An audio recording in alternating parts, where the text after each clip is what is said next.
né? Então, a gente tem aí a psicanálise já, vamos dizer assim, aplicada a vários campos de saber e de conhecimento. E, por outro lado, do próprio, de dentro da discussão da psicanálise, o grupo que eu comecei a estudar da UFMG o ano passado, que discute a psicanálise e os conceitos da psicanálise para entender a realidade brasileira, tá? Então, o que isso quer dizer?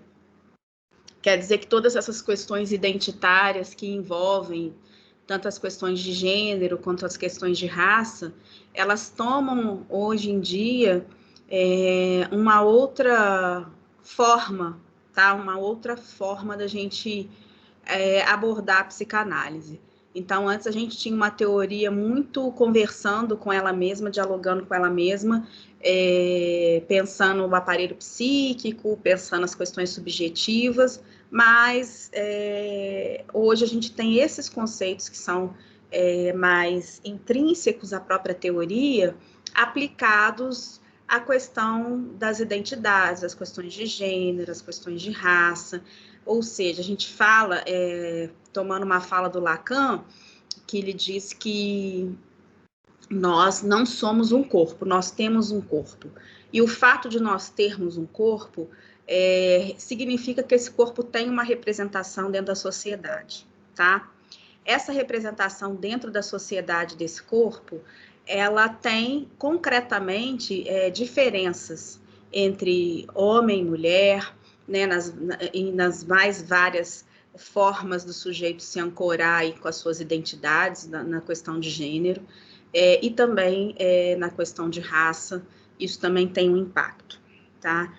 Concreto na vida das pessoas. Então, a partir disso daí, porque eu já fazia essa discussão, tá, gente? Desde o doutorado, eu discuto. A minha pergunta no doutorado foi: existe alguma forma de enlouquecimento diferente entre homens e mulheres? E eu fui tentar responder essa pergunta. Por isso, assim, eu não abro mão da gente fazer uma discussão encarnada. O que é uma discussão encarnada? É uma discussão de entender o ser humano, tá? De entender esse humano dentro da sua época, dentro da sua cultura. Isso para a gente, assim, é algo, esse recorte, ele é fundamental, tá? E por isso, o ano passado, a gente já começava a discutir essa clínica, entendendo já, para quem não conhece muito os pressupostos da psicanálise, que essa questão que envolve gênero para a psicanálise não tem nada a ver com o corpo biológico, tá? A gente não está falando de masculino e feminino do ponto de vista da biologia. A gente está falando do masculino e do feminino a partir de uma posição do sujeito, tá? Desse sujeito psíquico ou desse sujeito do inconsciente, tá? Então, a partir disso daí, a gente discutiu sintoma o ano passado, a gente discutiu um pouco da angústia, a gente trouxe alguns conceitos, a gente trouxe o Édipo, então a gente foi visitando alguns conceitos ao longo do ano passado. E esse ano eu resolvi, depois que a gente leu um texto uns 15 dias atrás, e depois, se vocês quiserem, eu posso passar esse material que a gente trabalhou ano passado para quem tiver interesse. Eu quis trazer a Colette Soler, que ela é uma psicanalista, que é uma comentadora, né, da obra de Freud, de Lacan, que ela tem uma linguagem de muito fácil acesso, tá? E ela tem uma linguagem muito clínica também. E isso muito me interessa, porque a gente continua dentro dessa discussão do feminino e do masculino, que isso é um dos nortes da gente pensar a relação com a nossa época, né? Que lugar que se tenha o feminino, que lugar que se tem o masculino, o que isso concretamente muda na vida das pessoas, tá? Eu entendo que a Colette Soler traduz isso de maneira muito acessível para a gente pensar isso. Meu computador está preso aqui. Uai, o que está acontecendo? Mariana! Vê para mim a tomada do computador, agarrou aqui, e eu não estou conseguindo puxar, e ele está com a bateria baixa. Gente, então, assim, basicamente é isso. Isso não quer dizer, assim, e o que a gente faz? É um grupo que é um grupo de estudo, então é um grupo de leitura. Então, a ideia é que a gente vá ao texto, eu vou projetar o texto na tela, mas vocês receberam o texto, então vocês podem abrir também, né? A Larissa, queria até agradecer a ela teve essa generosidade de escanear o livro para a gente, porque esse livro a gente não encontrou ele em PDF, diferente de um outro livro também da Colette Soler, que a gente encontrou em PDF. Depois eu vou até disponibilizar para quem já quiser reter esse livro. E a ideia, então, é que a gente faça a leitura e faça a discussão, trazendo esses conceitos para o nosso contemporâneo. Eu queria que vocês ficassem muito à vontade, porque eu vou explicar também como é que se estuda psicanálise, tá, gente? Porque às vezes a gente fica pensando assim que, não estou entendendo nada, então é muito difícil, ou tem muito conteúdo, muitos livros. Conseguiu! Conseguiu, Letícia? Eu não te ouvi. Ai. Oi? Você conseguiu? Você falou que não ia conseguir entrar? Estou num seminário, aí agora eu resolvi entrar aqui para ver o que está rolando, mas vou ter que sair de novo. Tá bom. Então, eu estou explicando, assim, né, essa questão do estudo da psicanálise para a gente poder entender como é que se estuda. Então, gente, quando eu falei desse recorte de gênero, eu acho que é um recorte que me interessa, porque eu vou pesquisar essa questão, vou pesquisar no pós-doc, isso para o ano que vem, como que se dá essa questão do feminino e do feminismo. A gente sabe que a maioria dos pacientes que chegam à clínica também são mulheres, então esse recorte já me acompanha, como eu falei para vocês, no doutorado. A gente sabe que os adoecimentos são diferentes, porque o lugar do homem na cultura e o lugar da mulher, desses corpos, eles ocupam lugares diferenciados, e aí a gente vai discutir opressão de gênero, patriarcado, todas essas coisas. Então, por isso. E a psicanálise, a gente estuda a psicanálise indo ao texto e discutindo tanto aquilo que a gente compreende quanto que aquilo que a gente não compreende. A psicanálise não é um saber total, a gente não tem que compreender tudo, a gente não vai esgotar todos os assuntos relativos à teoria. Então, a gente vai mesmo indo e voltando, lendo, aprendendo, perguntando, ficando sem saber, tá? É isso que move um pouco a construção do saber psicanalítico. É um saber compartilhado, é um saber dialético, tá? São perguntas e são respostas, são coisas que retornam, que a gente às vezes tem que ir a outros textos para poder tentar responder. E aí, por isso, vocês fiquem muito à vontade para perguntar, para não entender, mas é importante que a gente siga aí absorvendo esse conhecimento, que eu entendo que é um conhecimento muito importante para operar hoje no contemporâneo, não só como uma forma da gente entender o sistema que a gente vive, como também para a gente conseguir, de alguma maneira, se posicionar nessa polis, né, nessa política que é a convivência na cidade. Né, e entender essa condição humana que a psicanálise também traz como contribuição, tá?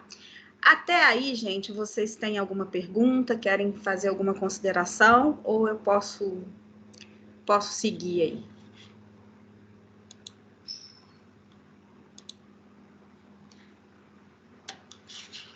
Então, o texto, gente, ele vai guiar a nossa leitura, como eu falei, tá? E é claro que a gente vai interromper, a gente vai ter dúvida e a gente vai buscar outros autores.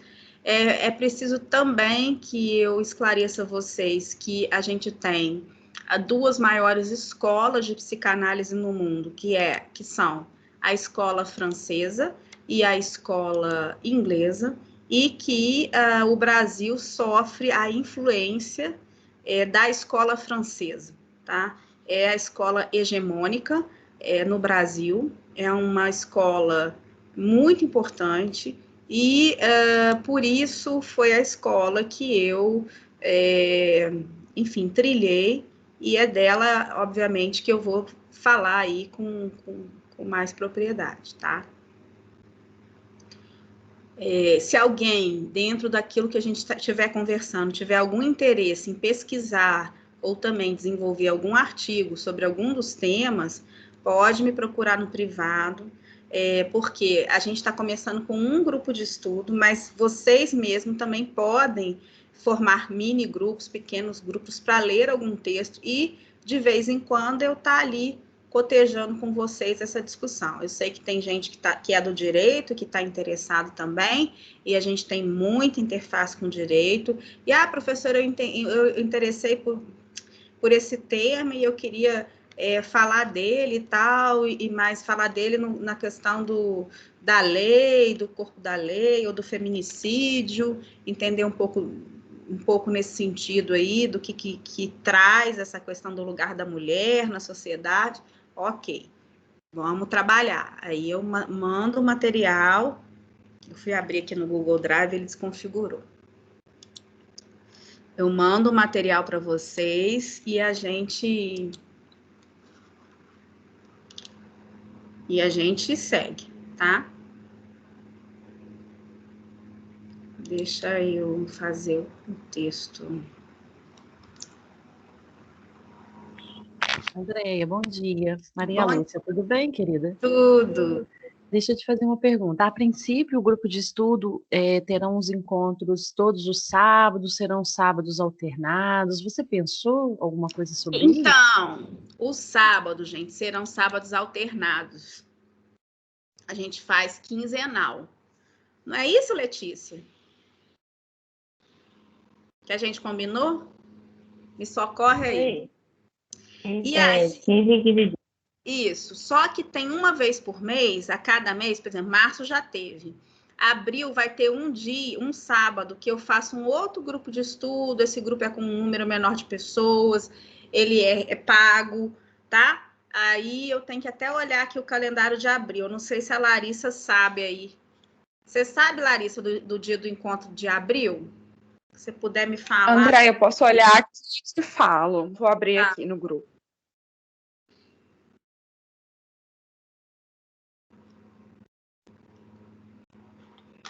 Então, aí eu já vou avisar previamente.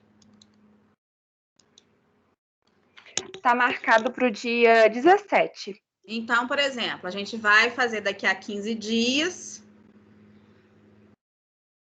Aí não vai coincidir, não.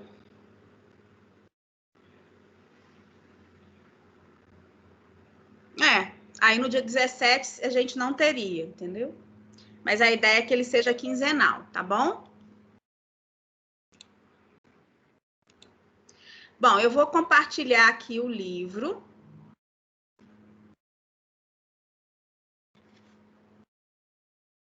Eu estou ainda me adaptando ao Teams, mas já temos um e-mail institucional, tá? Para quem é aluno do Gramber, a gente vai usar esse e-mail do núcleo. E para quem for aluno do Gramber, depois a gente vai criar um estatuto do núcleo de pesquisa e eu vou compartilhar isso lá no outro grupo, porque ele vai ter estatuto, ele vai ter, né, toda uma descrição de como que a gente vai funcionar, como que vai se dar a participação de vocês, tá? Isso a gente está tudo já construindo, tá bom?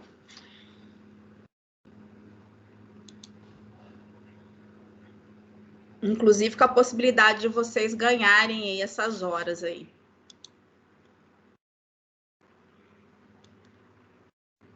Vamos lá, então, gente. Eu vou...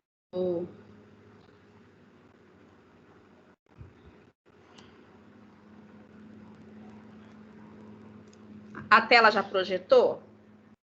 Só me avisem isso. Sim, estamos vendo a sua tela. Ai, que bom. Então, vamos lá.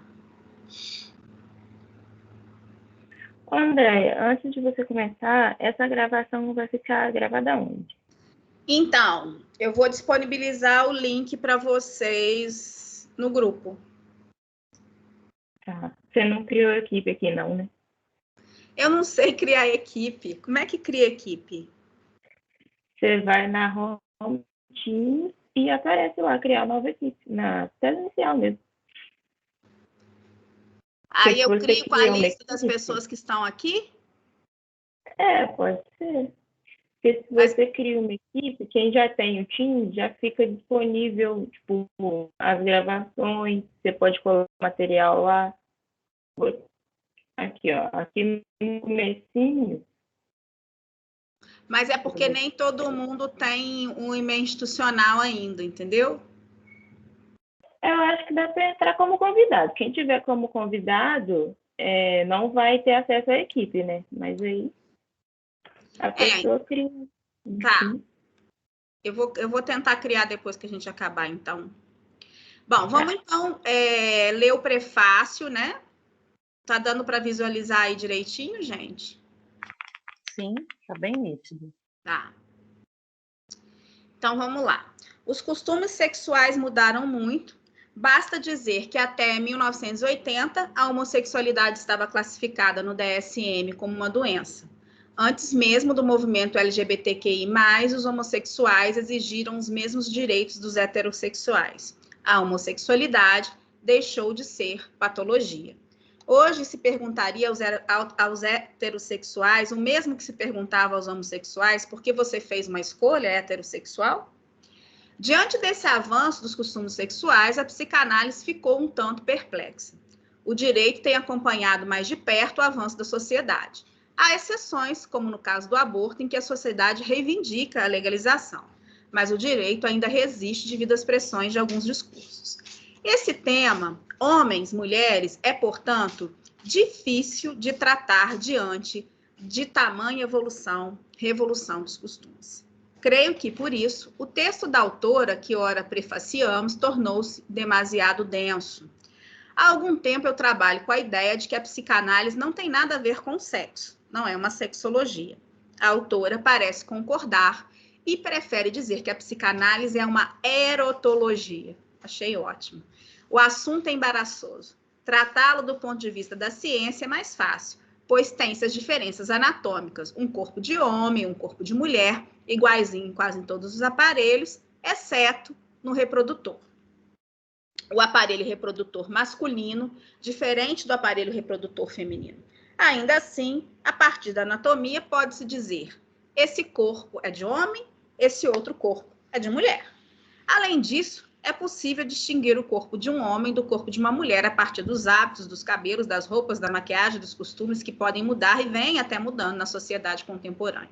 Agora, quando se trata da nossa disciplina, a psicanálise, a disciplina que parte desse lugar chamado por Freud de inconsciente, não há diferença anatômica. Logo, não há diferença de gênero. Não há masculino e feminino. Lá no lugar do outro, a anatomia não é o destino. Isso é uma frase do Freud, gente, que ele vai dizer que o biológico não determina o psíquico. Portanto, a construção do feminino e do masculino não passa pela diferença aí do órgão reprodutor ou do corpo anatômico. Então, que parâmetros devemos usar na diferenciação dos sexos para dizer este é masculino, esta é feminina? A autora se propõe a fazer uma clínica analítica da diferença dos sexos. A dificuldade já começa aí. A rigor, o homem e a mulher não são tipos clínicos. Esses tipos são a histeria, a obsessão, a fobia, a paranoia. Querer tratar o homem e a mulher como tipos clínicos é uma novidade.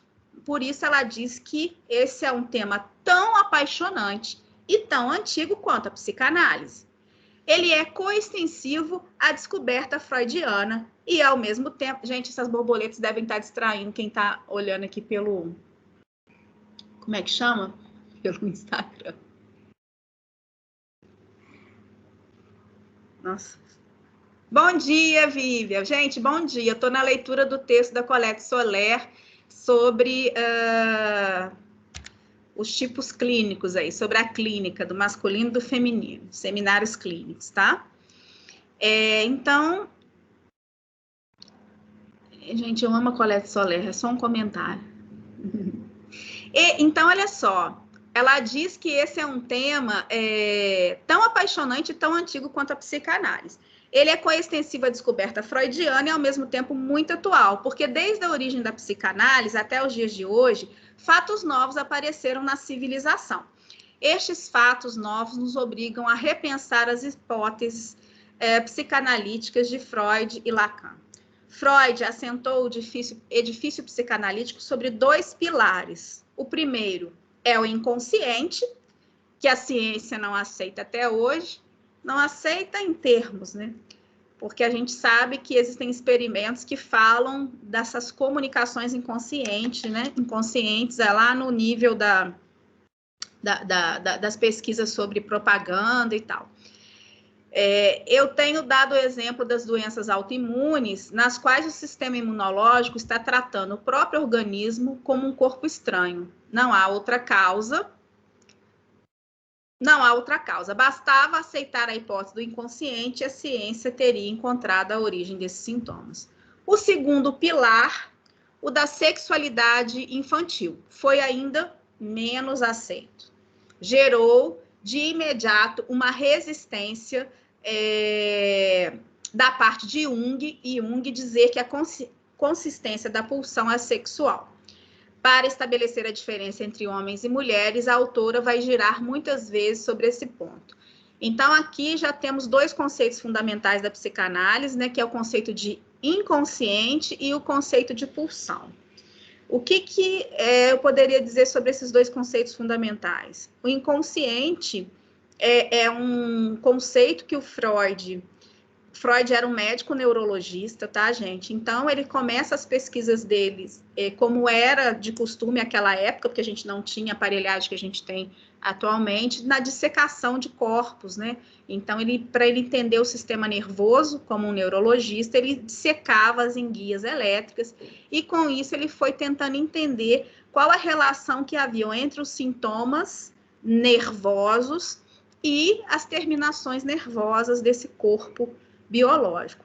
Com isso, ele começa a estudar e ele vai ter uma bolsa de estudos, ele vai estudar com Charcot na França, que também fazia uma pesquisa sobre os sintomas que não tinham base somática, que não tinham base na biologia. E aí o Freud, então, descobre que havia alguma coisa que era psíquica, que era de origem psíquica e que determinava aqueles sintomas que no primeiro momento eram chamados de sintomas conversivos ou sintomas histéricos.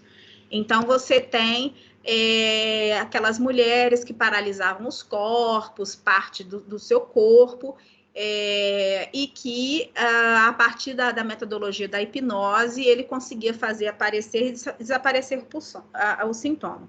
O Freud caminha com essa clínica da histeria e ele vai depois, lá no texto sobre a interpretação dos sonhos, em 1900, desenhar a primeira tópica, que seria o aparelho psíquico com as funções psíquicas. Então, ele vai construir a teoria sobre o inconsciente, dizendo que muitas das vezes as nossas decisões, as nossas escolhas são feitas a partir de desejos inconscientes. E aí, em 1905, ele vai falar, portanto, que havia uma energia, que essa energia, ela não é instintiva, ela é uma energia pulsional que nos move na vida.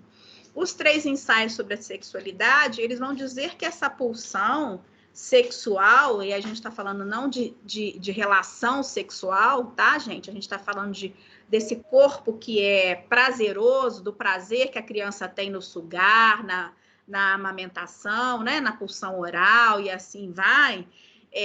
Isso vai estabelecer as zonas erógenas e vai estabelecer a forma como a gente constrói a relação com o nosso corpo. Então, essas 2 descobertas que Freud faz, elas são revolucionárias, tá? E aí, continua-se. Para estabelecer a diferença entre homens e mulheres, a autora vai girar muitas vezes sobre esse ponto. Mas a verdadeira subversão freudiana ficou um pouco mascarada. A descoberta de que há pensamento sem pensador, saber sem sabedor, nomeado por Freud como inconsciente, revolucionou a concepção do sujeito clássico da filosofia. Kant dizia que o eu penso deve acompanhar todas as minhas representações. Vem Freud e diz, isso pensa. Isso seria essa pulsão inconsciente, esse id, esse desejo inconsciente que muitas das vezes nos move e que está, por exemplo, muito bem visto naquilo que a gente chama de, vamos dizer assim, de repetição, né? Quando você fala assim, nossa, não sei porquê, mas eu estou fazendo a mesma coisa de novo. Ah, eu estou sempre repetindo. Quando eu vejo, eu já fiz. Ou quando eu vejo, eu já falei, né? Então, o Freud vai explicar essas manifestações do inconsciente, que são o sonho, né? A gente sonha coisas que a gente não controla. O ato falho, quando você troca uma palavra, troca o nome do namorado, do crush, e quando você vê, você já falou. O sintoma, né, que é exatamente essa repetição, que às vezes você repete coisas, comportamentos, você tenta sair daquela repetição, quando você vê, você já fez de novo, né? Então, vamos lá. Sonhos, ato falhos, os sintomas. E o último, ele vai falar que o inconsciente se manifesta no xiste, ou na piada, na tirada espirituosa. Na piada, quando você conta alguma coisa para alguém, quando você conta uma piada para uma pessoa, o que acontece com essa pessoa? Ela ri da piada, mas você não contou tudo. Alguma coisa ali tem uma lacuna no que você contou que gera o riso. Essa lacuna, ela é preenchida por uma comunicação em nível inconsciente. Tanto é que quando você não entende a piada que a pessoa conta para você, você pede para ela te explicar a piada, a graça perde, não é isso? Por que a graça da piada se perde? Porque ali você já não está mais nessa comunicação de alguma coisa que é inconsciente e que é trocada.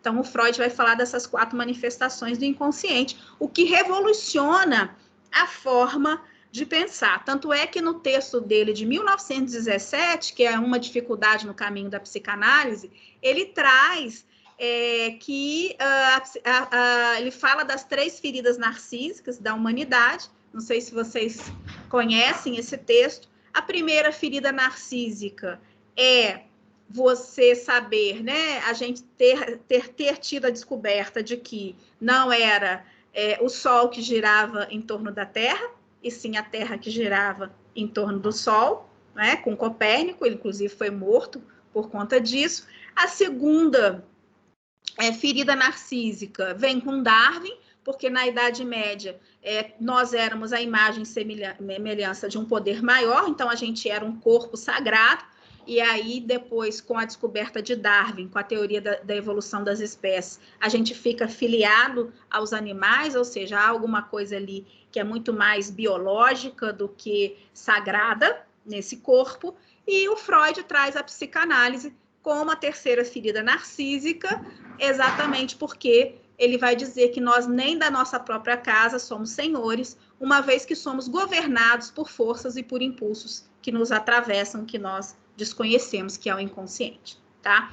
Então, aí com isso, ele rompe aí com um modelo, que é esse modelo hegeliano e kantiano, na verdade, ou descartiano, do penso logo sou, né? E não, a gente não, na verdade, aonde a gente pensa, a gente não está muitas das vezes, né? A gente é governado por forças que a gente desconhece, tá? Então, há pensamentos que funcionam sem o eu penso, e dessa maneira funda-se uma nova metodologia a partir do fato de que há pensamentos que penso sem saber que penso. Hoje, a terapia cognitiva com base no argumento da evidência se opõe à psicanálise nesse sentido, né, com a ideia de que é possível e que se trabalha com o que se pensa, com o que se sabe. Ora, resgatou-se um termo da metodologia de Descartes, né? Critica-se na psicanálise a falta de evidência exatamente porque ela postula que há pensamentos que eu não penso que pensei, a saber que eu não sabia que sabia. Porém, diz a autora, a desnormatização do sexo não encontra mais limites, a não ser em relação ao incesto e à pedofilia. Os demais costumes sexuais estão liberalizados. A psicanálise lida com esse mal-estar em um ambiente reservado, ouvindo narrativas de homens e de mulheres, como se pode notar nos casos extremos de ódio e violência, chegando frequentemente ao feminicídio. Mas o que afirma a psicanálise é que esse desencontro é devido ao encontro faltoso com o sexo. Ao contrário da ciência, que tem na anatomia o referente que lhe permite diferenciar um homem e uma mulher, a psicanálise precisou inventar uma teoria sobre o que é um homem e uma mulher. Seu primeiro passo foi dizer que há uma falta, que o encontro entre um homem e uma mulher nunca é possível, porque tal encontro é faltoso. Há 3 dimensões dessa falta: amor, desejo e gozo. A dimensão do amor vai de sujeito a sujeito. A dimensão do desejo visa de preferência o corpo. E a dimensão do gozo, incalculável e que pode existir sem o amor e o desejo, visa o objeto, o qual é responsabilizado pelo encontro faltoso. Tudo isso é colocado aí para tentar diferenciar a psicanálise da sexologia. De que maneira a psicanálise vai falar do sexo, do homem e da mulher, diferentemente da sexologia. Para estabelecer essa diferença, desenvolveu-se o conceito de gozo. E aí houve a repartição do conceito de gozo, a princípio, entre um gozo masculino e um gozo feminino. Então, uma das questões que a psicanálise vai dizer, que vocês já ouviram falar, e isso faz parte, curiosamente, eu estava numa banca de mestrado essa semana, uma banca maravilhosa do Lucas, que ele trouxe aí toda uma construção da mitologia alemã a partir da ópera de Wagner, né, no Anel de Nibelung, aonde lá também, a partir desses universais da cultura, que o Freud escreve lá em Totem e Tabu, né, do parricídio, da proibição do incesto e até mesmo do conceito de Édipo, ele traz também, a cultura alemã também traz essa ideia das metades da laranja. Todo mundo já ouviu falar, né? Vou encontrar minha alma gêmea, a minha metade da laranja, né? Que nós fomos seres que éramos unidos e fomos separados, fomos divididos. Então, a psicanálise vem para dizer que nessa falta ou nessa divisão, há uma impossibilidade de completude. Há uma impossibilidade, porque não existe, né, a ideia da alma gêmea. Ela é um mito para falar da divisão, para falar dessa relação de incompletude, e por isso, daquilo que goza um homem não é do que goza uma mulher. Daquilo que deseja um homem não é daquilo que deseja uma mulher. Então, não há essa possibilidade de você encontrar alguém na parceria amorosa que vá te completar, né? A psicanálise fala dessa impossibilidade no nível do amor, no nível do desejo e no nível do gozo. Depois a gente vai desdobrar isso, né? É óbvio que no primeiro momento a ilusão amorosa é essa. A ilusão amorosa é de que você vá encontrar sua completude, né? Depois vem os problemas aí e que você vai percebendo que esse parceiro não te completa. E aí vem a relação com o amor, porque necessariamente a relação com o amor pressupõe sempre que haja ali uma falta. A paixão não. A paixão é essa ilusão de completude. Por isso que a gente fala que há um momento do relacionamento onde a paixão prevalece, não é isso, gente? E depois essa paixão acaba e aí é que a gente vai ver se esse relacionamento vai perdurar, porque as faltas... A falta, as incompletudes ali se colocam, as diferenças se colocam, e aí esse relacionamento vai ser colocado à prova. Então, vamos lá.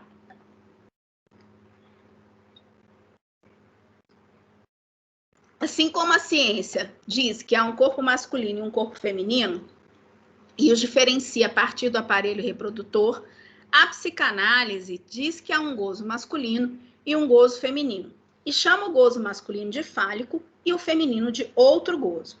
E é preciso logo acrescentar, as mulheres também são inscritas no gozo fálico, ou, para ser mais preciso, na função fálica. A coisa se complica ainda quando buscamos o referente do gozo fálico. Freud responde que é o pênis. Mais de 100 anos depois, é complicado sustentar que é a isso que se refere o gozo fálico.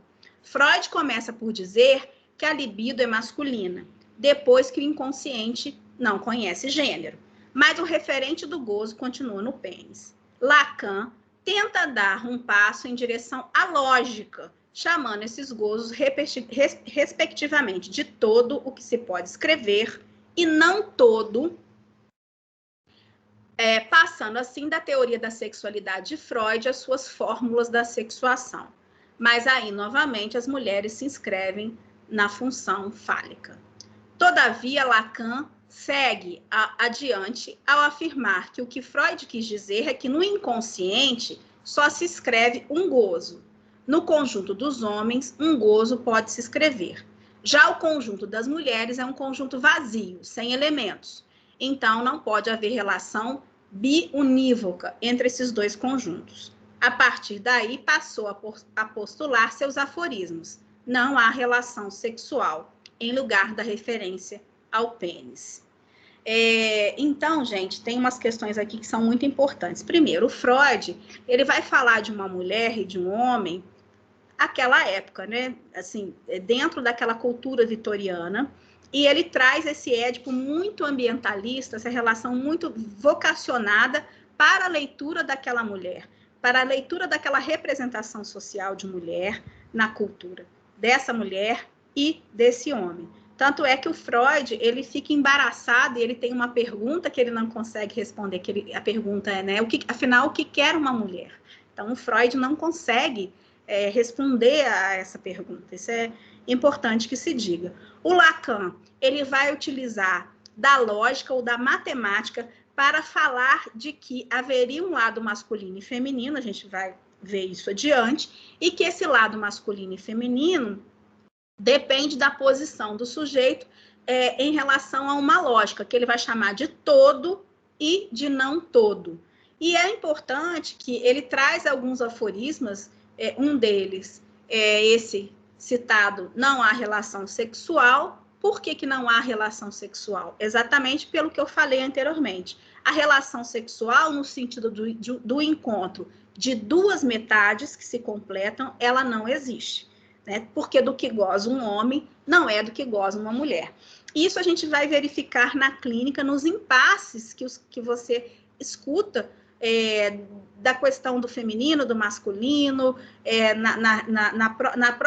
no próprio prazer, né? Como é que o corpo da mulher é estimulado, como que o corpo do homem é estimulado, enfim.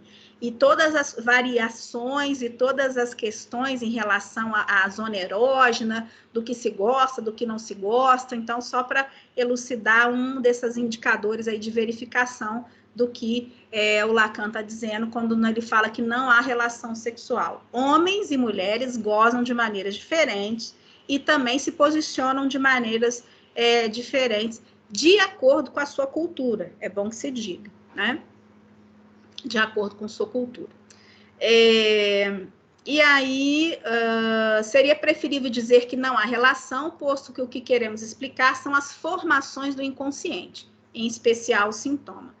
Podíamos escrever o enunciado: não há relação entre as proposições lógico-formais de Aristóteles, o princípio do terceiro excluído e o princípio da não contradição, e assim diferenciar ainda mais a lógica da sexuação da sexualidade. Freud já havia tomado tal referência ao afirmar que o inconsciente não obedece ao princípio da não contradição.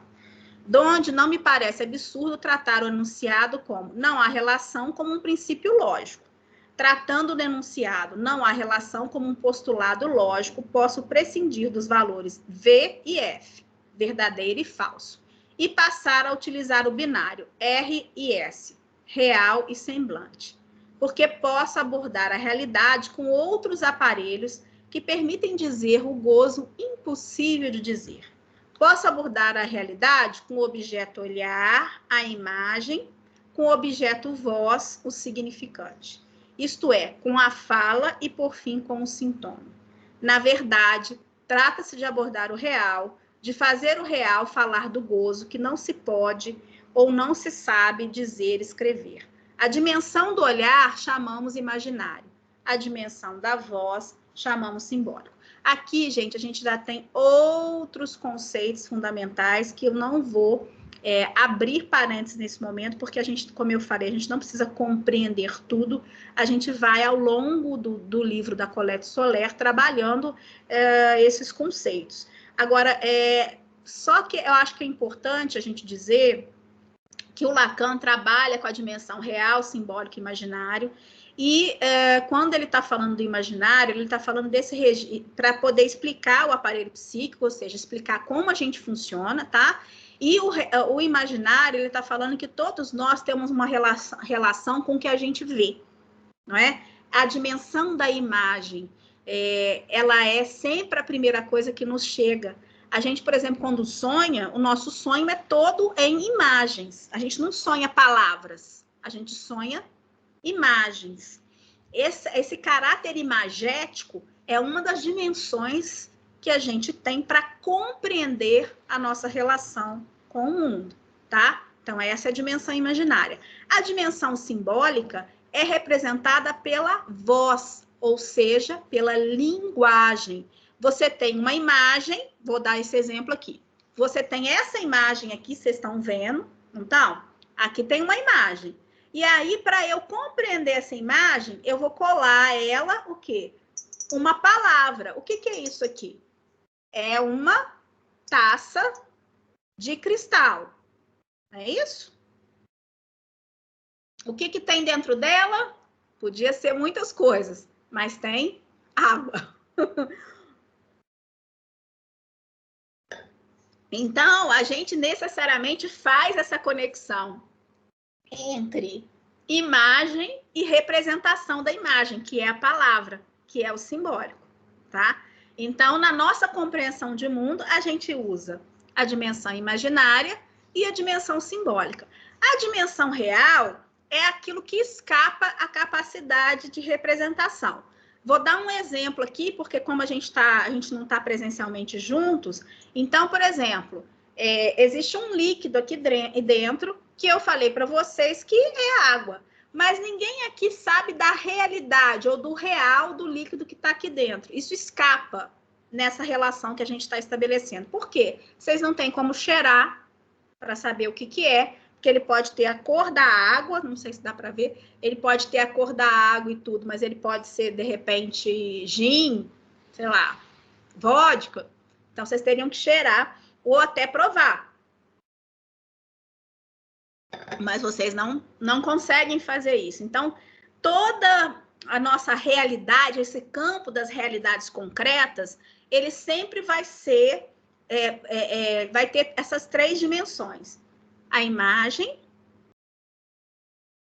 a linguagem e o real. O real seria aquilo que escapa, ou aquilo que a gente não consegue representar, tá? Ele vai falar, por exemplo, só para vocês entenderem, a morte seria o real. Por quê? O real, embora você use a linguagem para representar o real, a morte, por exemplo, você dá uma explicação religiosa, quem é religioso, quem é ateu vai dar uma explicação dentro da sua perspectiva, mas sobre morrer, só quem morreu pode falar disso. E como a gente não volta para contar, então a gente, teoricamente, a gente não tem como representar esse instante, esse ponto de passagem. Então, a morte, ela escapa, pela via do real.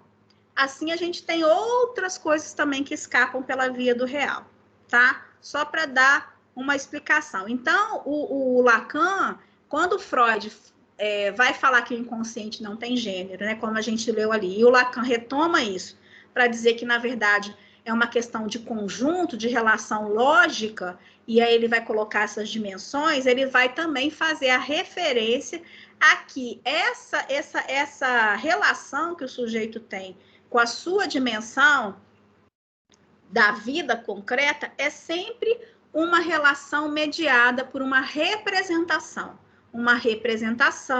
que tem a ver com a linguagem, com a imagem e com aquilo que escapa do real, tá? E a imagem e a linguagem, elas são vestidas pela nossa cultura, pelo momento da nossa época, né? Então, o que era ser uma mulher feminina no século no século XIX, lá em 1900, no início do século XX, não é a mesma coisa que ser uma mulher no século XXI. E a gente carrega essas representações de linguagem e de imagem. E é por isso que, quando a gente vai discutir a psicanálise na sociedade, enquanto uma episteme, a gente vai fazer essas discussões, pensando, por exemplo, qual é a subjetividade da nossa época. Quando a gente vai estudar, por exemplo, o pensamento decolonial, e a gente vai entender a cultura brasileira a partir do processo da nossa colonização, a gente vai necessariamente trazer as nossas representações de linguagem, as nossas heranças de linguagem e de imagem sobre os corpos. Então, a gente tem a cultura do patriarcado sobre o corpo, a questão de raça sobre o corpo, São essas heranças que determinam o quê, gente? O destino das pessoas. Então, isso que vai para um lado para poder entender, por isso o Lacan traz essa fórmula lógica, porque ele vai falar, olha, a gente vê a realidade por essas 3 dimensões, e essa realidade vai mudando. E o que é herdado? O que se perpetua? Se perpetua uma cultura do patriarcado, ok. No nosso caso, uma cultura que é absolutamente estruturada por um racismo e que vai aí definir o destino dos corpos, tá? Então, ele pega esses conceitos para poder aplicar depois a realidade. Por isso que é importante você usar os conceitos como forma de você entender a realidade que a gente vive, tá? Estou caminhando na direção de demonstrar que é possível falar de uma clínica diferencial do homem e da mulher por intermédio dos registros do real, do simbólico, do imaginário e do sintoma. Especialmente por intermédio do sintoma, é possível escrever o outro gozo, o gozo que não se pode escrever, o que se deduz do denunciado, não há relação sexual a não ser no sintoma. A autora dedica cada capítulo do livro a tratar um desses assuntos, tomando sempre como ponto de partida que há uma falta central que descrevemos como tema S de abarrado, e que se enuncia como falta de um significante no outro. É melhor dizer que há uma falta central para nomear um gozo que não se escreve do que chamar isso de gozo feminino. A frase de Lacan afirma haver uma falta central inscrita no coração da sexualidade humana. Na verdade, estamos trabalhando em 2 níveis. No nível do sexo, da relação de 2 corpos, do corpo de um homem e do corpo de uma mulher, por exemplo, que condiciona a reprodução. E no nível da não-relação, que diz respeito a essa falta central. A ciência não apreendeu bem a ideia de que o que caracteriza o homem é ser falante. E a psicanálise é uma teoria assentada sobre esse recurso. A ciência parte da ideia de que no universo simbólico, no universo falante, pode-se dizer tudo. A psicanálise, ao contrário, parte da ideia de que isso é impossível. A teoria foi elaborando, passo a passo, diversos binários para dar conta dessa impossibilidade real. Masculino, feminino, ativo, passivo, sádico, masoquista, fálico, não fálico, fálico, não fálico, todo, não todo, e, por fim, homem para todo homem. O que diferencia os dias de Freud dos nossos dias é que não há mais repressão sexual. Aí é preciso rever a hipótese, verificar de onde parte o que faz obstáculo ao gozo e que condiciona o sintoma, distinguir o que é histórico do que é estrutural.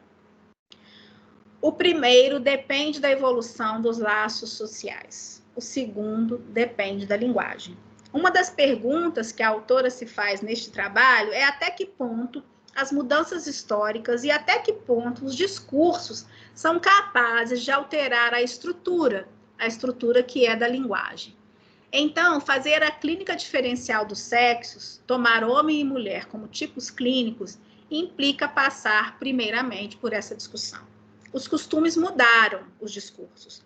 Hoje, o transexualismo adquiriu status de cidadania. Outrora, Freud utilizou para conceder o conceito de emasculação da paranoia, que Lacan traduziu por empuxa mulher, que é lá a referência ao caso Schreiber, né? Seria belo ser uma mulher no ato da cópula, de acordo com a fantasia do presidente Schreiber. A ideia de redesignação de um corpo já foi considerada altamente patogênica, mas hoje é consentida. A pergunta aí é se essas mudanças nos discursos afetam a estrutura de linguagem. A tendência da autora é responder que não. Ela diz que o sexo não é do real, mas uma realidade discursiva, um produto que afeta os laços sociais. Ora, o que é discursivo é histórico. Lacan, em um ator dito, criou bípode, o binário que serve de referência principal para a autora neste trabalho. E a este confere densidade. Nesse texto, Lacan continua trabalhando com as fórmulas da sexuação. Todo sujeito se inscreve na função fálica, dando continuidade ao que desenvolveu no seminário mais ainda. Não todo sujeito se inscreve na função fálica. E voltamos ao impasse. Dito de outra maneira, o referente do sexo é o pênis. O menino tem angústia de perdê-lo e é assim que se dissolve o seu complexo de Édipo. A menina tem inveja de não tê-lo e é assim que se inaugura seu complexo de Édipo. Para sair do impasse, queria propor que o referente da sexualidade é o significante mestre, S1. Este lugar do falo, primeiramente escrito como Φ minúscula, né? Aqui símbolo menos Φ, o falo imaginário, e depois escrito como Φ maiúscula, o falo simbólico, significante do gozo fálico. Segundo a autora, a parte não negativada pelo significante, definição nova e bem precisa. Ao dizer que o referente do gozo sexual é o significante 1, estaríamos partindo de um a priori, que assim se define. Há alguma coisa no par lettre, né, no falacer, que vem antes do sexo, que é o dizer. A primeira pergunta que se faz quando um ser humano nasce é menino ou menina? É um dizer que antecede qualquer experiência do sexo do ser falante. É um dizer que vem do outro, gente. É um dizer a priori, não depende da experiência. Depois vamos chamar de a posteriori, o que depende dos discursos, da história, o que foi experimentado. Portanto, desse a priori, ou seja, desse que vem antes, até mesmo antes de nascer, desejamos menino ou menina. Eu gostaria, então, de desenvolver uma teoria sobre a sexualidade em psicanálise que dependesse do dizer. Por isso, tomaria como referente o significante, e não o pênis. A autora me induz a dizer essas coisas. Ela se pergunta, por que Lacan diz que o falo é o significante do discurso do analista, se o semblante desse discurso é o objeto A? E responde, talvez possamos escrever o falo e o significante, né, o significante mestre, no lugar de da produção nesse discurso. Então, se partirmos de dizer a priori do outro que encarnamos nos outros imaginários, para além da sexagem e do ultrassom, vão nisso também os desejos, as demandas, o narcisismo dos pais, etc. E é possível que o dizer do outro se indetermine, interfira na orientação sexual do falacer, posto que desde muito cedo essa orientação está dada. A autora informa que na Espanha uma criança de 2 anos pediu a seus pais para redesignar seu sexo. Embora o direito e a medicina acompanhem mais de perto essas mudanças nos costumes, nos laços sociais, nos discursos, os psicanalistas estão preparados para receber sujeitos com discursos ou costumes sexuais contemporâneos, sem patologizá-los. Gente, eu não vou também aqui falar de discurso, de falo, Φ maiúsculo, Φ minúsculo, a gente vai desdobrando isso ao longo, tá, do estudo, não se preocupem com isso. É uma teoria que é mais densa, ela está lá no seminário 5 do Lacan, está também no seminário 17 e está lá no seminário 20, tá? Então, a gente vai fazendo a discussão, e a gente vai se apropriando desses conceitos devagar, né, com calma, sem pressa, tá? O que é importante dizer aí é que, primeiro, que a psicanálise, ela não trabalha com essa ideia de que, né, já há muito tempo, de que a identidade, a construção de uma identidade, a construção de um lugar, né, a redesignação de sexo, como se fosse algo patológico, né, em si, não é, isso já é importante.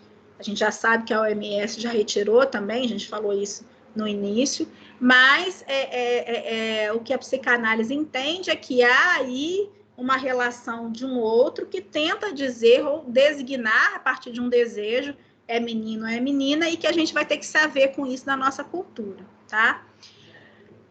Agora, a anatomia também flutua na história.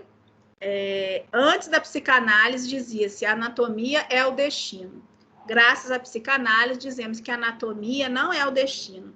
Também graças à cirurgia, que pode se suprimir ou enxertar um pênis, embora quando alguém redesigna seu sexo, esteja em jogo algo mais além da anatomia, o gozo. Trata-se de mudar de subjetividade. Sou um sujeito masculino, mas quero tornar-me um sujeito feminino ou neutro, nenhum nem outro. Talvez seja preciso aprender melhor o conceito de performatividade, de modo a conceber o dizer como ato. O passo seguinte é explicar como, na teoria analítica, o pênis passa de órgão anatômico a significante. Então, isso também é muito importante. A gente não está falando do falo, né? Toda hora falo, fálico, do falo enquanto pênis. A gente está falando do falo enquanto um significante, enquanto um símbolo de linguagem. Desde que Freud colocou a questão de que a libido é masculina, que seu referente é o pênis, não houve outra saída senão tentar metaforizar a presença desse órgão que ele diz, repito, que causa angústia no menino e inveja na menina. A tentativa de Lacan foi a de transformar o pênis em um significante. A binaridade homem e mulher, contemporaneamente, é contestada pelos LGBTQI+, e seu novo direito de cidadania.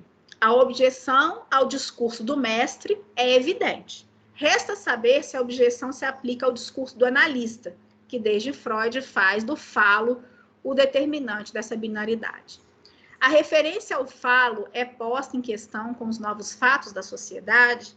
É essa questão crucial para nosso tempo, para nosso campo lacaniano, campo psicanalítico, que pretende estar à altura de sua época. A referência ao falo é, de uma só vez, histórica e estrutural. Freud começou ao lado do masculino, em seguida aplicou às mulheres. Tem um caso que eu não sei se vocês conhecem, ontem até lá no Psilax, a Andrea falou dele, que é o próprio caso Dora, que é um caso que está, né, na construção até do conceito de transferência, que o Freud faz ali uma interpretação da Dora, que é onde ele não reconhece a relação dela, a referência dela a outra mulher, que a história, vou resumir rapidamente, a história é a seguinte, a Dora vai se queixar, né, com Freud, vai se tratar com Freud, e ela tem uma queixa de que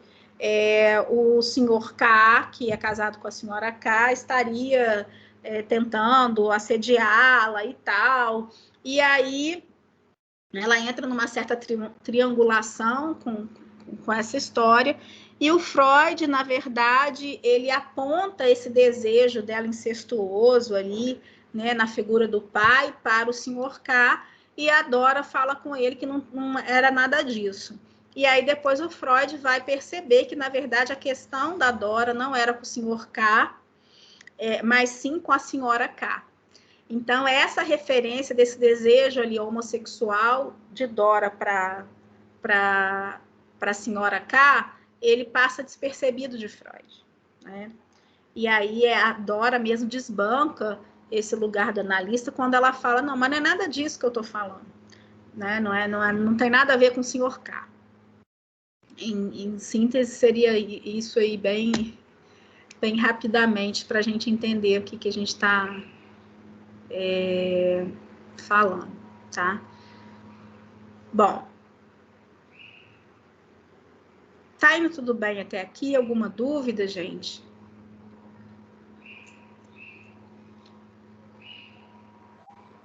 Algumas, mas eu sei que ao longo dos estudos a gente vai desmembrando. Tá bom. Muitas, né? Eu tô assim super curiosa para ler, porque o outro livro, que é o que Lacan dizia para as mulheres, eu usei na minha tese de doutorado, então eu estudei ele muito. Esse livro é um livro recente da Colette Soler, ele é bem atual. Então eu tô também como vocês, navegando aqui de primeira viagem, muito curiosa com o que ela tem a dizer, né? Vamos lá então. No ponto em que estamos, seria preciso desvincular o gozo feminino do masculino ou falar de um só gozo sexual. Não vale para o saber inconsciente essa repartição, homem e mulher. Embora hajam dois corpos diferenciados do ponto de vista anatômico, não há mais que um gozo para ambos os corpos. Ou, ao contrário, podemos dizer que há uma diversidade de gozos. O fálico, do outro, do sentido, do mais de gozar, do sintoma, de preferência ao binário gozo fálico e outro gozo, correspondente à repartição homem-mulher, que podemos fazer a partir da anatomia.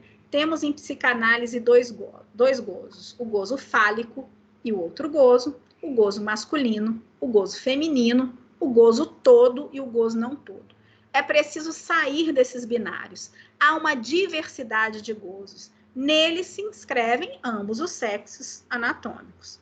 Voltemos à pergunta: como um órgão torna-se significante? Foi preciso que Lacan tratasse a resposta não ao nível biológico, mas simbólico. Ele atravessou da fórmula freudiana, né, que está lá no texto do Freud, a diferença anatômica, uma diferença anatômica entre os sexos, né, que ele dizia dessa fórmula, né, um tem o pênis e o outro não tem, não é isso? Um tem, o outro não tem. A sua fórmula, um tem, o outro é. Dito de outro modo, o que não tem é. A diferença anatômica dos sexos não precisa ser vista. Ela pode ser instituída ou deduzida. Essa ideia é aplicada à paranoia de Schreiber na fórmula: por não poder ser o falo que falta à mãe, resta Schreiber ser a mulher que falta ao homem. Daí ele desenvolve a ficção, o delírio de que tem uma missão de fundar uma nova raça, uma nova humanidade. A paranoia é um dos exemplos do que quer dizer ser o falo. Porque não posso escrever os dois gozos, digo que não há relação sexual. Lacan chama dizer sexuante a priori de função fálica. Antes de qualquer experiência com sexo, já se nomeia homem e mulher, como a gente falou, né? Vai ser o quê? Menino ou menina? A autora parte de Freud, que descobriu que a relação dos sujeitos ao sexo se instala pelo significante do falo e que não resta dúvida de que eles se modulam entre angústia e inveja. Também é ele que atribui sentido sexual a todos os ditos dos analisandos, conforme a conferência, o sentido do sintoma. Já Lacan sustenta a estrutura de linguagem em sua articulação com o que não é linguagem, o corpo e seu gozo. Não aprecio tanto essa repartição que temos, corpo e linguagem. A linguagem é imanente ao corpo. Falar é igual a respirar. Buscamos no ambiente automaticamente o oxigênio. Igualmente, buscamos no ambiente automaticamente os significantes. O corpo e seu gozo são sensíveis ao significante. O significante se articula ao significante e assim temos um saber. Isso é muito importante. Eu dei esse exemplo do copo, mas toda leitura que a gente faz de mundo, ela é sempre uma leitura representacional. E a gente sempre lê o mundo a partir daquilo que a gente reconhece como igual, até aquilo que a gente nunca viu. Quando a gente pega um objeto que a gente nunca viu, vou dar esse outro exemplo. Vou colocar isso aqui assim. Peguei esse objeto aqui. Vocês nunca viram, vocês estão vendo isso pela primeira vez, né? O que vocês vão fazer? Cada um de vocês aqui vai colar um significante, ou seja, uma palavra, construir um saber a partir de uma cadeia de palavras para definir o que é esse objeto aqui. E é claro que vocês vão colocar esse objeto aqui dentro daquilo que vocês reconhecem no discurso. Então, para alguns de vocês, esse objeto que a Andréia tá me mostrando me lembra meu celular. Eu acho que é um celular. Então, eu pego do meu campo, tá? De representação de palavras e recubro esse objeto com essas palavras. Para outra pessoa, vai falar assim, nossa, isso daí parece com o controle da minha televisão, eu acho que isso é um controle de TV. Aí, sei lá, outra pessoa vai falar assim, esse objeto não deve ser nem um celular, nem um controle de TV, ela deve ter pego alguma coisa que a gente não sabe. Quem sabe aí um controle de um robô, aquele robô que limpa a casa, né? E por aí vai. Então, a gente coloca dentro do nosso universo discursivo, tá?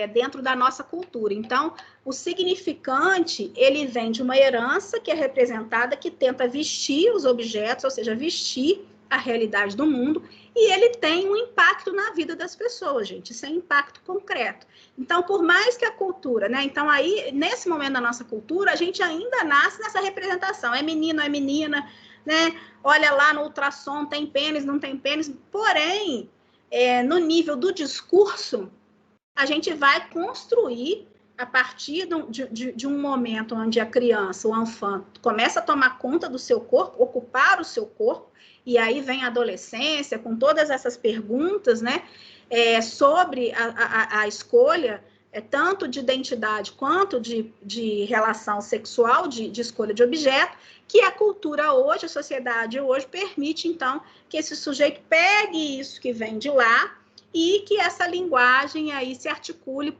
no nível do discurso, que a gente opere do lado masculino, do lado feminino, na posição de homem, na posição não binária, fluido, enfim, todas as posições possíveis diante do sexo, tá? Então, não se trata, portanto, de uma escolha patológica, né, de uma escolha pela via do sintoma, no sentido de uma doença, mas sim de uma posição aí que tem os seus efeitos sobre o corpo, sobre a linguagem e sobre a forma como a gente se articula na sociedade, tá? Então, nesse sentido que a gente vai aí tentar entender o que a Colette Soler está trazendo como posição masculina e como posição feminina, tá? E aí, o corpo e seu gozo, então, nesse sentido, são sensíveis aos significantes, o significante se articula ao significante, e assim temos um saber. O inconsciente é o lugar de um saber, não é mais o lugar de um sujeito. Aqui teremos uma definição de castração muito avançada, que é a castração é o fato de que não se pode tomar junto todos os significantes. Mas, ainda assim, quem conhece o conceito de real de Lacan não precisa fazer uso do conceito de castração de Freud. O conceito de real quer dizer, há um limite para o dizer, há coisas que não se pode dizer. Eu falei disso anteriormente, a gente vai falar dessas 3 dimensões do aparelho psíquico inúmeras vezes, porque isso é muito importante. O que a psicanálise aponta, gente, é que, por mais que a ciência tente construir um saber para dar conta das realidades, há uma impossibilidade em se tudo dizer. Mesmo que a gente tente articular o simbólico, o real e o imaginário, a gente não consegue dar conta da realidade, tá? Então, é isso que a gente vai nomear de castração, ou de limite de tudo representar, de tudo saber, como eu falei aí, dando exemplo, que vocês não conseguem cheirar, sentir as coisas que eu mostro aqui, isso é uma castração, isso é uma forma de eu tentar explicar para vocês a castração, assim como eu falei da morte, né, que a gente não consegue representar. Então, isso é muito importante. Essa dimensão do real para a psicanálise, ela é fundamental e a gente vai entender ao longo desse grupo de estudo por quê, tá? Chamar a castração de real permite articular a psicanálise do modo a fazê-la acompanhar o nosso tempo, articular o imaginário, o simbólico, o real e o sintoma, né? O sintoma seria exatamente como eu vou enlaçar ou responder essas 3 dimensões, tá? E esse sintoma é sempre da ordem da singularidade ou daquilo que que diz de mim, do meu nome próprio. Nós vamos desdobrar isso depois, tá? Tratar o sintoma não mais como patologia, mas como instrumento de abordagem da realidade. Tudo isso para tentar dizer um pouco mais o impossível de dizer o real. Então, oi, gente, Laís, Rose, Carol, Joyce. Eu tô vendo vocês entrarem. Beijo. Então, traremos a castração como impossível de dizer, o impossível de reunir todos os significantes. Isso ajuda a tratar a psicanálise fora desse binário, falo, não falo. Às vezes, devaneio que se Lacan conhecesse a língua portuguesa, teria destacado que falo é uma mesma palavra para se referir ao falo e à fala, como se referiu em um editorial da Newsletter of Freudian Field.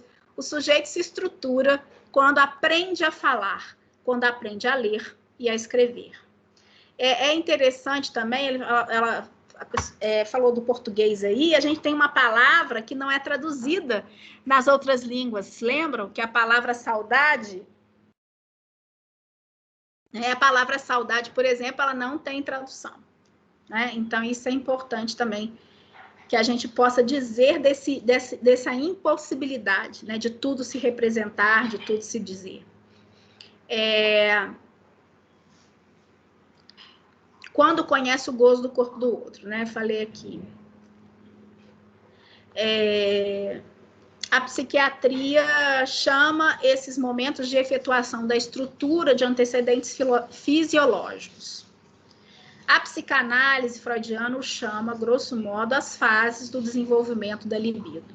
Uma vez, chamei esses momentos de ecos da língua. São as experiências chamadas de castração. Poderíamos passar a chamá-las de experiências do real. Isso quer dizer que nós, como eu falei no início da nossa conversa hoje, nós temos um corpo.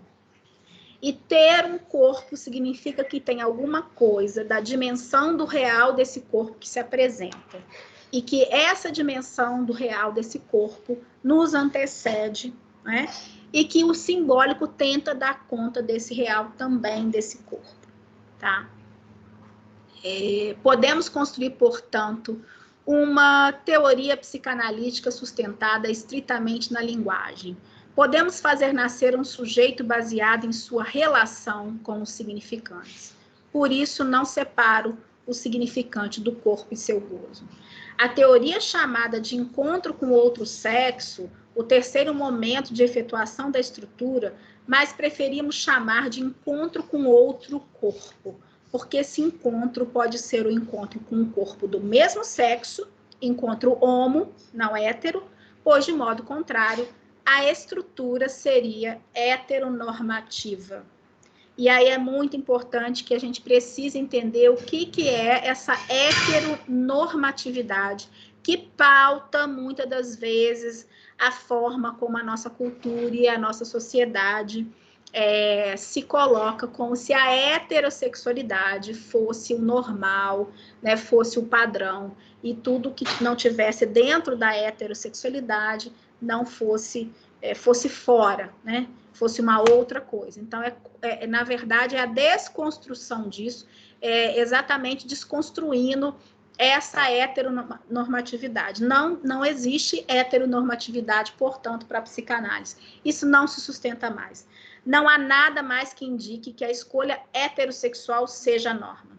Freud conclui na sua obra, no texto A Feminilidade, dizendo que um homem, na trintena, nos parece um indivíduo juvenil, de preferência inacabado, do qual esperamos que utilize vigorosamente as possibilidades de desenvolvimento que a análise lhe abre. Por outro lado, uma mulher na mesma idade nos sustenta frequentemente por sua rigidez psíquica e sua imutabilidade. Sua libido tomou posição definitiva e parece incapaz de abandoná-la por outras. Não há caminho em direção ao movimento interior, como se o difícil desenvolvimento rumo à feminilidade tivesse esgotado as possibilidades da pessoa. Estamos aí, diz a autora, na verdadeira clínica diferencial, aquela que Freud começou a construir estudando as mulheres de sua época. Podemos perguntar, é preconceito de Freud ou marca de um tempo em que as mulheres não se realizavam senão no quadro da família? da relação com o homem e as crianças? É uma pergunta. É nesse mesmo artigo que Freud vai afirmar que só existe uma libido, que está a serviço tanto da função sexual masculina quanto da feminina. Pois bem, o assunto do livro não se esgota aqui. Há muitos outros pontos teóricos que a autora elabora, terminando, inclusive, com o gozo dos místicos. Então, gente, esse foi o prefácio que o Jairo Gerbasi, né, um interlocutor muito importante da psicanálise, fez para a gente, né, em 2019, para esse livro maravilhoso da Colette Soler, que a gente vai trabalhar aí ao longo do nosso grupo de estudo. Para nós, então, só para a gente poder finalizar essa introdução, é óbvio que o Freud estava falando das mulheres de sua época, porque as mulheres de sua época, é importante que se diga, elas não tinham outra saída na sociedade que não fosse se casar e ter filhos. Então, não se trata, portanto, de um preconceito, mas sim de uma leitura que o Freud fazia de como a mulher era representada pelo significante, como a mulher era representada pelo significante na cultura naquela época, tá? Então, eu encerro hoje. Obrigada. Eu vou fechar aqui. E eu queria saber de vocês aí, gente, o que vocês acharam dessa introdução? Gostaram? O que eu vou fazer também para auxiliar vocês aí? Aí na semana que vem, não, daqui a 15 dias a gente tem um encontro de novo. Eu sugeriria que vocês lessem previamente a introdução que a Colette Soler faz aí, tá? E eu vou colocar no grupo depois para vocês algumas links. Não sei se vocês conhecem o Christian Dunker, a Maria Homem, que eles têm assim uma forma muito tranquila de falar alguns dos conceitos fundamentais da psicanálise, que de repente, para quem tiver com dificuldade, pode... Eu vou desprojetar a tela aqui, que pode contribuir para vocês entenderem minimamente. Já reforçando que não é para vocês entenderem, tá, gente? A compreensão não é instantânea, não se dá de uma hora para outra. Eu vou olhar aqui o chat, só um minuto. Ela se dá ao longo da forma como a gente vai construindo a relação aí com o saber. Eu vou só deixar de projetar aqui. Eu vou baixar uma lista de presença. Eu aprendi a fazer isso também.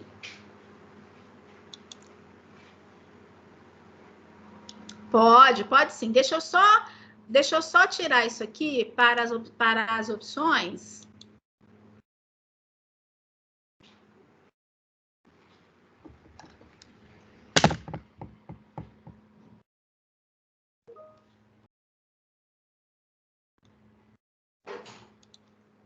Deixa eu ver aqui o chat.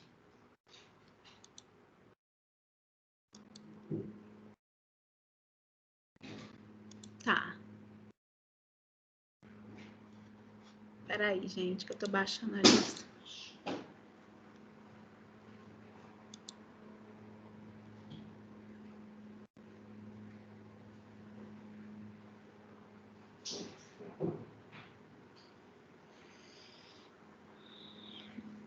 André, eu sou do direito, mas tive várias ideias de pesquisar, não tenho associação com direito, mas sou muito leiga no campo da psicanálise.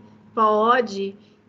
Então não consigo mesmo os conceitos, mas esse estudioso despertou muito. Ah, que bom, Letícia. É isso aí, gente.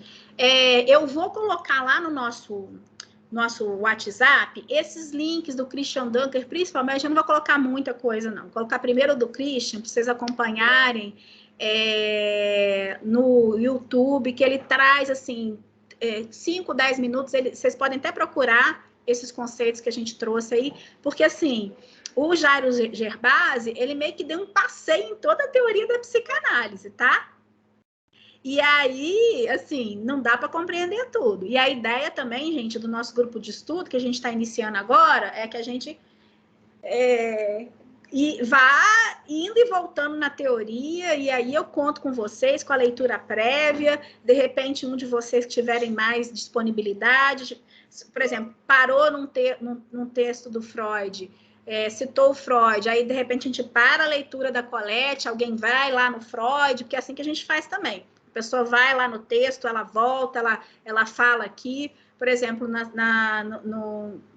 em fevereiro, se não me engano, para março, a Letícia foi lá no Totem e Tabu, trouxe o Totem e Tabu, tá? E a gente discutiu o Totem e Tabu do Freud, e assim a gente vai seguindo, tá bom? Então, muito obrigada, espero que vocês tenham gostado. Então, daqui a 15 dias a gente se encontra de novo aí, tá? Eu vou tentar fazer o que a Letícia falou e criar as equipes. Mas se eu não conseguir, a gente já tem o WhatsApp para comunicar, tá ótimo também, tá? Muito obrigada. Tchau, tchau, gente. Ó, bom final de semana. Se cuidem, fiquem em casa.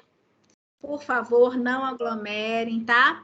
E eu vou criar o outro link assim que eu conseguir resolver esse negócio do e-mail, que a gente vai ter o e-mail do núcleo institucional, mas eu passo tudo para vocês, tá? Muito obrigada. Obrigada, André. Bom final de semana. Bom final de semana. Tchau, gente.